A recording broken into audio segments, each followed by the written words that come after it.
Okay, 5 questions, 5 minutes. Today we're joined by Paul McGregor. Paul, it's World Mental Health Awareness Day. Do we still need this day? I believe we do. Hopefully in maybe 10, 20 years time, we'll look back at World Mental Health Day and kind of laugh at it almost like it would be physical health day. But at the same time, I do believe we still need it because the stigma does still exist around mental health. So it gets people talking and it almost gives people permission to talk if they feel like they need to as well. And in your opinion, what are the key differences between mental health and mental well-being?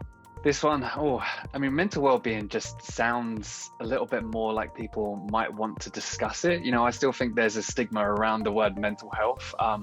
Even if you look at the word mental, right? I always kind of talk about in my workshops, what's the first word that comes to your mind when I say mental, right? And, it's normally quite a very negative association. So, the stigma has created that around the word mental. So whenever we're talking about mental health, it is a very sort of stigmatized sort of word still.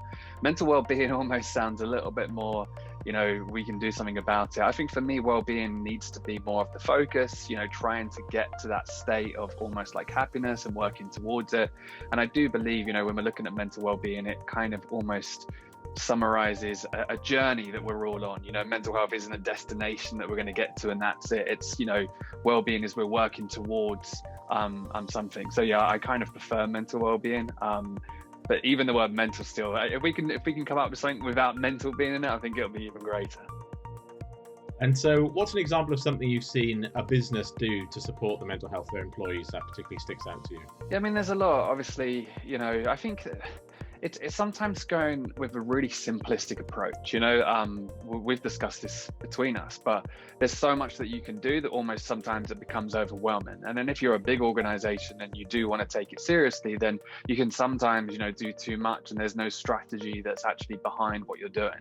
So really, I think for a lot of companies that I've seen, it sounds so simple, but just number one, listening to your employees, understanding that everyone has different needs. Everyone is very, individual. Mental health, there's no one size fits all approach within the organization. So I think it's listening. And then what do you do with that kind of, feedback that you've got? What are you going to start to offer employees? And I think especially during this time, that's almost accelerated in a way in the workplace. Companies are having to listen to their employees and then they're having to act afterwards. So I think it's definitely, for a lot of companies, it's taking a more flexible approach. We've seen, especially during this time, a lot of companies offering that kind of like, you can work from home or you can come to the office, it's up to you. And I think that's really key. But I think it's just also as well allowing your employees to talk about it and allowing your employees and empowering your employees to almost share their story. I'm a big advocate myself of, vulnerability and talking about mental health, and that almost encourages other people to share too. So as an organization, if you empower your employees to tell their own stories and to talk about how they've experienced mental health in the past, that can open up the opportunity for more and more people to start to talk. And then as we both know, that starts to chip away at the stigma within the workplace too. And while there's been undeniable progress around understanding things like anxiety or depression, some mental illnesses like personality disorders are still far more taboo and misunderstood. How can we break the stigma around these?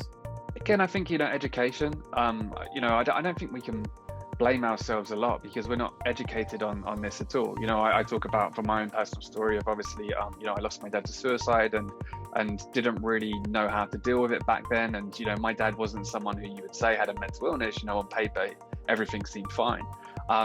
And it was that lack of education and that lack of understanding that meant that as a family, we couldn't support him because we didn't have the skill set. We didn't have, the toolbox to be able to support him. And then even when I was sort of struggling at my worst, I didn't have that skill set. I didn't have that education. You kind of, you're trying to figure it out yourself.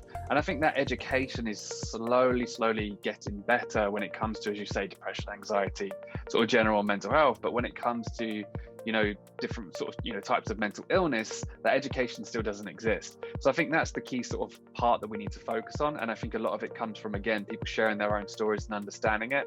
I talk about, a mistake I made with OCD, right? My first ever talk that I did, I said something about OCD because my condition in my education was OCD is you've got to make sure everything's in the same sort of place. my education changed when I met people and when I spoke to people that talked about OCD and how that really impacted their lives. So I think, when we're looking at, as you say, psychosis, schizophrenia, different types of sort of mental illnesses that we already have an assumption of what does this mean, it's about hearing what it actually means to those people that are dealing with it, and having a different perspective around it, rather than what we see on the Hollywood movies and how they portray it. Let's listen to the people that deal with it every single day, and from that will hopefully change our perspective of what that means as well. And finally, can you recommend a resource? This could be a person, a tool, a book that you've personally found useful in supporting your mental health and well-being. Yeah, but I saw this question. I think there's so much that I can recommend. I'm a big sort of, advocate of therapy. And when I talk about therapy, the lady who helped me massively, she was the third therapist that I went to see over the period of 3 years after my dad's suicide. And I think that's the key thing that I always try and get across with therapy is if you go once and it doesn't work, don't write off therapy as a practice, right? There's so many different types of therapy. There's so many different types of therapists, and it's about really focusing on that. So I always kind of go there first. In terms of sort of a more practical tool, I would probably go towards more of a book. I would probably say Eckhart Tolle, Power of Now, and Eckhart Tolle, A New Earth. Those two books I read very early on, and they're always ones that I come back to. They were very, very good at kind of opening up my understanding. And the only other thing that I would say, and I've been playing with this for the last couple of weeks, and this is the only reason why I'm going to say it, is I think we need to have more conversations around self-improvement and self-acceptance. So what I mean by that is I was very much addicted and still am obsessed with self-improvement and how can I get better.